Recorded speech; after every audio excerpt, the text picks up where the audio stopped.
This video is a follow-up to a video I recorded a couple of days ago about small changes and a compounding effect. Because I tell anyone I meet, one small change can transform your life.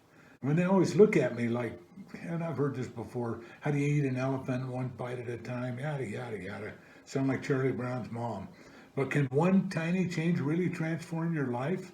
You know, if it was that easy, why is it so hard? One small change, really? Eat an apple a day? But what if you did it every day and then added another and another and another? At some point, you'd have to admit that a small change transformed your life. You know, if you take a heap of sand and reduce it by a single grain at a time, at what exact point does it cease to be a heap? So would one single grain of sand be a heap? The reverse is also true. At what exact point, if any, does a small change in your life create huge results?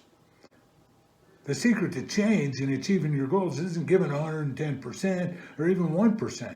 It's tiny change, tiny change, tiny change. And when you first start, small improvements, they seem useless. Really, one push-up? Does that make a noticeable difference?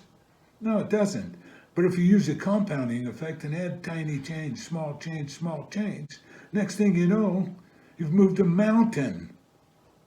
Remember, you're always in the right place at the right time if you got the right attitude.